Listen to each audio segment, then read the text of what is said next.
Assalamualaikum semuanya. Semoga kalian semua dalam keadaan sehat dan dilancarkan rezekinya. Amin ya robbal alamin. Abu Nawas yang terkenal dengan sifat jenaka dan kekonyolannya, ternyata saat kematian Abu Nawas membuat Imam Syafi'i menangis sejadi-jadinya. Padahal awalnya Imam Syafi'i enggan untuk menyolati jenazah Abu Nawas.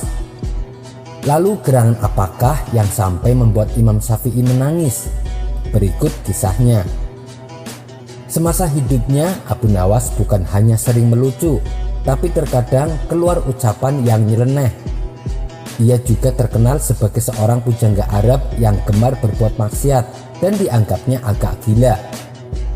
Di antara kegemaran Abu Nawas adalah menenggak minuman keras atau khamr, sehingga orang-orang di zamannya menjulukinya sebagai penyair khamr. Abu Nawas bahkan pernah membuat satu syair tentang khamr yang bikin Raja Harun al-Rasyid murka.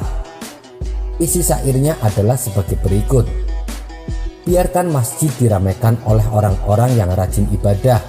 Kita di sini saja bersama para peminum khamr dan saling menuangkan. Tuhanmu tidak pernah berkata, celakalah para pemabuk. Tapi dia pernah berkata, celakalah orang-orang yang sholat. Karena syair tersebut, Raja Harun al-Rasyid sangat marah. Sampai-sampai ia ingin memenggal kepala Abu Nawas. Bagaimana tidak, isi syair tersebut dianggap sebagai syair yang menyesatkan, seolah seorang pemabuk lebih mulia daripada orang yang sholat.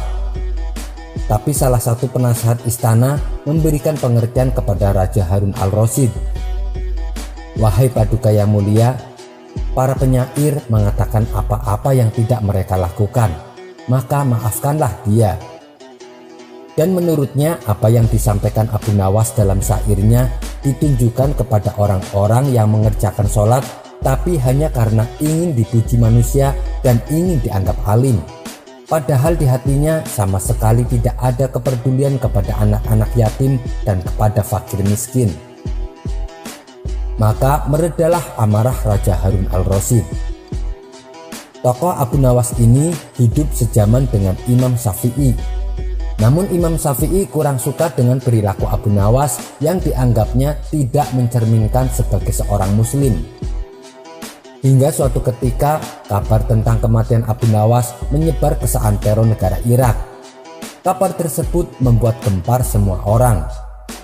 Raja Harun al-Rasyid sebagai kawan dekat Abu Nawas merasa sedih dan begitu kehilangan. Tapi saat kabar kematian Abu Nawas sampai ke telinga Imam Syafi'i, beliau sama sekali enggan untuk ikut mensolati jenazah Abu Nawas. Sementara di rumah Abu Nawas sudah banyak warga berkumpul melayat jenazahnya.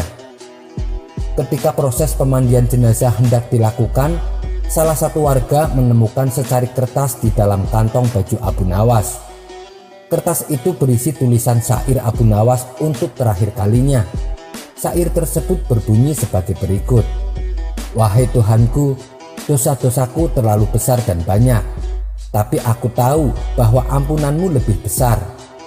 Jika hanya orang baik yang boleh berharap kepadamu, kepada siapa pelaku maksiat akan berlindung dan memohon ampunan?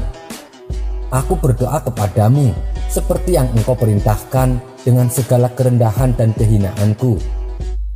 Jika kau tampik tanganku, lantas siapa yang memiliki kasih sayang? Hanya harapan yang ada padaku ketika aku berhubungan denganmu dan keindahan ampunanmu. Dan aku pasrah setelah ini. Lalu kertas itu dibawanya oleh salah satu warga ke rumah Imam Syafi'i. Orang itu menjelaskan kepada Imam Syafi'i bahwa kertas tersebut ia temukan di kantong baju Abu Nawas ketika akan memandikan jenazahnya. Begitu membaca syair terakhir yang dibuat oleh Abu Nawas, maka menangislah Imam Syafi'i sejadi-jadinya. Ia pun bergegas menuju rumah Abu Nawas untuk mensolati jenazahnya. Sampai bertemu lagi di kisah selanjutnya. Wassalamualaikum warahmatullahi wabarakatuh.